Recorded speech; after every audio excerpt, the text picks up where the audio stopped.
Well, Daphne,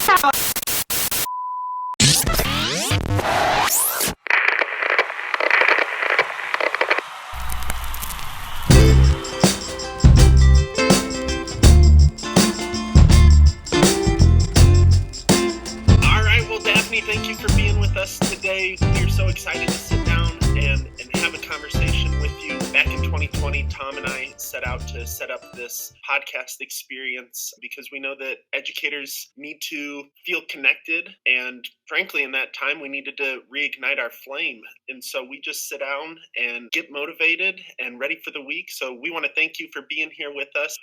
Who are you? What's your role in education? And just a little bit about yourself. So my name is Daphne McMenemy. I am a Canadian educator from Ontario, Canada. And this coming September is if I've done the math, it's my 19th year. Could be 20th. I have to go back and check my certificate. 19th year in education. And I have spent the majority of my career in what we here call primary, which is K to 3. And my heart belongs in with my kindergarten and first grade friends. It's where I really love to sort of exist in there. I'm an author. Computational thinking helps build skills that all learners need. As well, which is something new in my life in the last 5 years. So I grew up here. I started teaching in the district that I grew up in, and I love it. My passion lies in computer science. It is a technique used to solve problems logically. And STEM learning. About 5 years ago, I wrote my first book, Gracie, and Gracie is about a little girl who was sort of really disinterested in school, and she was kind of going because that's where she got dropped off every morning. So Gracie is based on, a group of students I had, and then when her teacher introduces her to coding and robotics, her world sort of opens up, and she realizes that she can kind of bring her imagination to life through this little robot in the classroom. It consists of 4 key cornerstones: decomposition, pattern recognition, abstraction, and algorithms. So when I wrote Gracie, I had plans in my head to make Gracie a series. And so as of last weekend, actually the 4th book was released last weekend. So 2 are fiction, 2 are nonfiction. And the last book that was released is called Gracie Teaches. And it's more of a teacher resource. So I wanted to help teachers teach in a way that was accessible for them as educators. I think we are pushing coding and computer science so much on educators, but what I'm realizing now on this side of things, we're not really giving our educators a lot of training in that area. And so for the last couple of years, I've been traveling North America, still teaching, but not in my own classroom. And I teach in different provinces and different states. And I come in as sort of a guest, if you will, and I teach kids and teachers how to do things with coding and robotics and STEM. So it's been a pretty amazing couple of years to pursue that passion. I love everything that you said. There's so much there, so we need to unpack just a little bit if we can. Yeah. First of all, your book is absolutely amazing. Tell me a little bit about, and this is what I'm super interested in, the teacher in here in the book. And you kind of got into that a little bit, like teachers sometimes don't know how to, or they feel like their teacher preparation didn't prepare them to really dig into technology or the use of technology.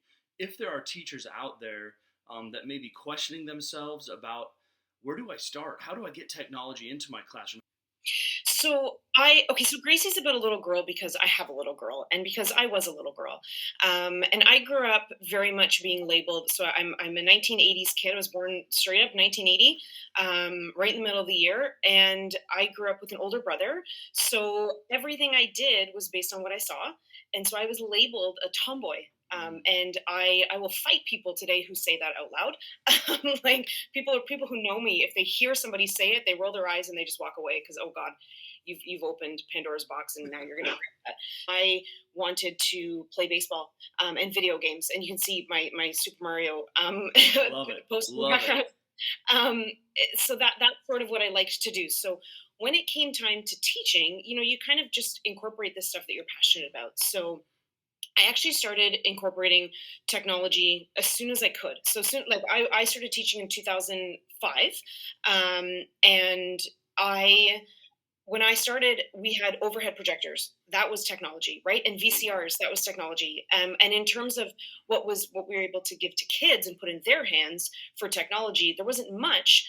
But we had camcorders at my school that my principal let me foolishly use, and so we made videos because that's what we could do at that time. And then we had a computer lab. Our district had iMacs, like the big ones, the colorful ones with the back. Pretty. They were pretty computers.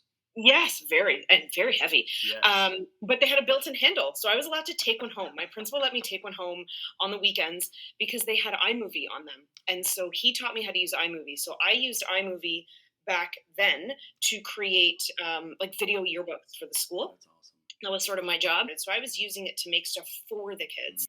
I loved school. I always loved school, but school came easy for me, and it didn't come easy for these kids. So we had these iPad carts, and they were really geared for, on paper, they were geared for the older kids.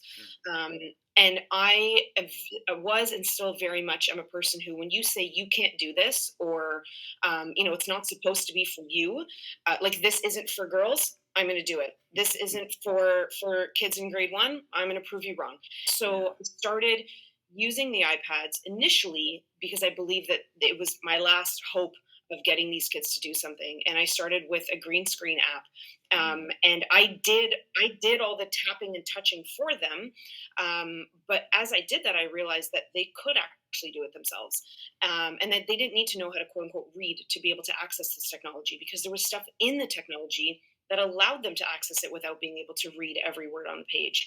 And then, it sort of opened up that big, that big sort of idea of collaboration, and not so much of, let's work together to build something, but I'm going to use what you're really good at and what I'm really good at to create this. So you're really good at reading, so you help me read this, and then I'm really good at this, and so together we can make this beautiful product. So it's easy for me to say, just pick up the piece of technology and do it. And that's what I used to say back then. That's not fair to kind of push that on people, because I loved technology and I wasn't afraid of it. I could push buttons all day long and, shut down a computer without fear that I could figure out how to turn it back on, or how to reformat the hard drive I deleted 100 times, And so I really, really, really used to push that. It has everything to do with experience with that particular thing. And I didn't really realize that until a couple of years ago. Our province started this new literacy approach to teaching kids how to read. And the most training, I use the word loosely, the most training we were sort of given on it was, here's a link to a bunch of YouTube videos and some photocopies of PDFs. And that was very frustrating for me, because from the time I started teaching, I felt like literacy was not my strong suit. But I was so scared of being bad at it.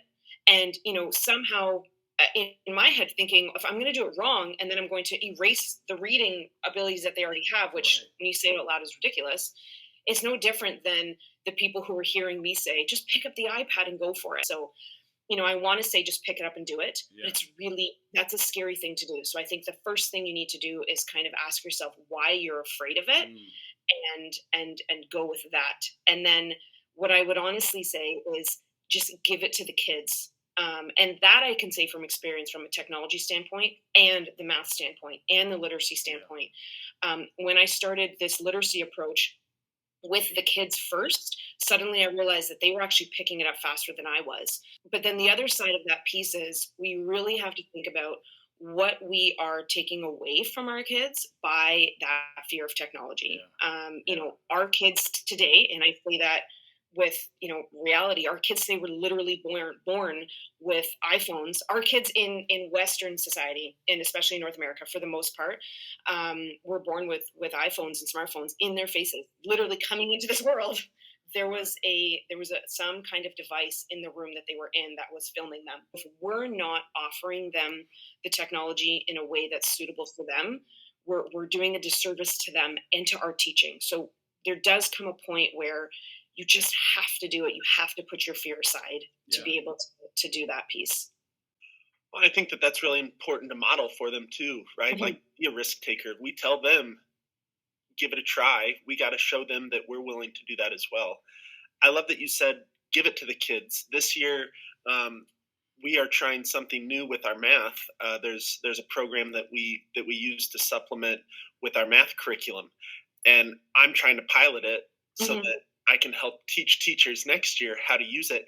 And I have no training on it. Like Yeah. there's some videos that I can watch to help me, but I just gave it to them. I was like, I don't know what to do. Why don't you guys give it a try? And watching them learn how to use it and then teach me has been so powerful. So thank you for sharing all of that with us. Thank you. I think when we sort of just give it to them, we realize like they will teach us, and it doesn't matter how old they are. The very first time I brought a robot into the classroom, I brought the robot in the box that came to me from Amazon. Like, I didn't know how to use it. I'd seen it at a conference, but I saw it in videos at a conference. I never saw it in real life, Oh, wow. so I bought it because I have no impulse control when it comes to technology.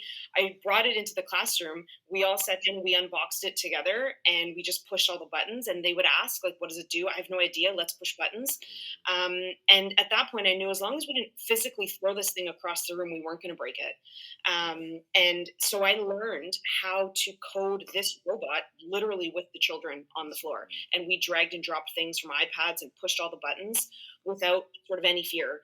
And eventually they started to figure things out. And even now, when I go to classrooms to teach stuff, I still have kids teaching me how to do things, and I don't say that on any pedestal like I should know more, and there's just things that they just figure out by pushing more buttons than I did. One of the most important parts of letting kids do it is letting them know that they taught you something, because all of a sudden this little spark comes within them that, oh, I taught the teacher something.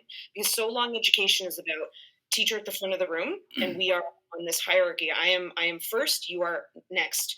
So as soon as we're on the same sort of playing field when it comes to learning, it makes a really big difference how they see themselves as learners and leaders in the classroom. Daphne, I've been in the game quite a while, and what you said is so true. There's in the old school way of thinking, I think, like there's teachers and there's students, but Yeah. you and I both know, and Josh is on the same wavelength here. I think like there's still teachers out there that view the classroom that way. I am the Yeah. holder of the knowledge. I'm the holder of the facts, and I will give you what I think you need. So Yeah. if you're a teacher that's a risk taker, if you're a teacher that's a mold breaker, and you want to shake things up, how do you reconcile that? Like, this is my passion. This is how I think education should be. Down the hall, there's 3 other teachers that are. Help us understand that dichotomy there. So I don't know if I have a solution to that, but I can tell you how to not do it, because I did that for a long time. So we went and we built. We made volcanoes in plasticine, and we brought dinosaurs so we could melt the village, and we did the whole thing because that's fun. Did it connect specifically to other ends of curriculum? Maybe I could have stretched it, but for me it was fun, and that's important. That's part of school. So yeah, maybe it didn't hit maybe it didn't hit 15 curriculum expectations, but the stuff that it did do allowed me to hit other curriculum expectations a lot easier in the future. So anyhow, it was during recess. I was setting up. The kids and I had organized it and talked about it, and they all wanted to stay in for recess to do this activity. We made a deal. You go out, I'll set up the room. So when you come in, it'll be ready. So that's what they did. They all went outside. I set up the room. I had a colleague walk past the classroom, and perfectly I saw her, and she walked past, and I knew, I sort of cringed. I knew something was going to be said. And then it was that she kind of made her steps backwards, poked her head into my classroom, and she said, "What are you doing?" And I explained what I was doing. And I had gone home the night before and cut all the cardboard and cut all the paper towel tubes, and portioned the paper mache mix for the dinosaur or for the volcanoes, the whole to do. And I said, we're making volcanoes. And and I said, for liquids and solids. And she was teaching roughly the same grade, so she knew. Her method of teaching liquids and solids was fill in the blank worksheets. Yeah. And that was not my method. So you do you down in your end of the hallway, but that's too boring for me. I tried that, and I don't want to come to school every day. So if I don't, they don't. And she leaned back. So I said, we're making volcanoes for liquids and solids. And she said, wow, somebody has a lot of time on their hands. And then she continued walking down the hall. And I was really, really, it was a really hurtful comment. I was really upset about it. I felt really defeated after that. And I felt really alone in that moment. And so I internalized that. So what I did was I started to judge people. You're not doing the things that I'm doing the way that I'm doing it at the speed with which I'm doing it. Therefore, I'm better than you, or you're not as good as me. And that was a very sort of egotistical way of thinking. And I wasn't making a lot of friends. And the friends that I had were few and far between because they were people that thought the way I did. So I was very angry at everybody else, and I thought, why can't you just see it my way? And given a couple of years and some experience and age, I had a principal who came to me and she said, here's what she's noticed. She said, when I can't understand something or when I don't see things, quote unquote, my way, she said, you ask a lot of questions. And she said, when you ask questions, some people look at that as you questioning them. But what you're really doing is questioning to understand. And she said, if you have already closed off the door because you come across judgmental, people aren't going to even be bothered to willing to understand that about you. She said, I'm the principal. I needed to understand that about you. So I sat back and I listened. Thankfully, my colleagues weren't willing to do that. Rightfully so. I was a bit of a jerk. So, with some time and life experiences and reflection, I started to really realize that my way of communicating wasn't the best way. So what I started to realize was my colleagues were doing their best for the most part to incorporate newer ways of thinking, but because they weren't moving at the speed that I was moving at, I wasn't seeing it their way. So then I went the other way. I closed my door and I just did it. And I if somebody wanted to learn, I was willing to teach you, but I was no longer willing to go out into the world and say, hey, do you want to learn? Because I got so shut down by it, or felt so shut down by it. So the third time's a charm. I moved to a new school, and I taught with the door open, and I welcomed anybody who wanted to do it, but I also no longer judged anybody who didn't. And I tried to find value in what they were doing and whether or not it was for the kids or even for themselves. There's something to be said for a teacher who's comfortable doing what they're doing as long as they're doing it in the best interest of the kids. So I really started to find that middle ground, um, and being able to welcome all styles of teaching without judgment, allowed teachers to see what I was doing in a different way. And if you were somebody who wasn't willing to do it the way that I was willing to do it, that's fine. And I continued to do it the way that I saw best. But what I also started to do was incorporate other people's, methods and styles into what I was doing. So I found a better balance in that too. So I think being able to reflect on sort of where you're going wrong and maybe how you're communicating your thoughts and opinions will make a difference in terms of how you then receive the communication from others. I had a similar situation where somebody said something that hurt my feelings, and boom, my door was closed from there on out. And it took me a really long time and a really great mentor for me to open that door back up and to be okay with telling other people this is why I teach the way that I do. And and being okay with we don't do it the same. And even if they judge or don't see it, like you said, the way that I do, knowing that I'm doing it for the best interest of the kids. I'm going to do what's best for kids the way that I see to be best. Yeah. I don't think people realize a lot of the times you got to have thick skin. Yeah. And like this took me, 18 years to figure out. So it's not even, I remember when I was going to teachers college here, they said teachers leave within the first 5 years. So if you're leaving in the first 5 years, there's a huge reason for that. So it takes a lot of time to get there, and it takes a lot of self-reflection, and it takes a lot of life. And the reason I was able to self-reflect didn't necessarily have anything to do with what was going on at school, but in my own personal life, right? So you also, like, the life you live outside your building shapes what you do inside that building. And that's a big piece of it as well, that that we don't realize. Like, teachers aren't, some are, but I would say I'm teaching is not my title. Teaching is who I am. It's my being. And so if it's not a job to me, it's my identity, and it will be forever. It's what I do.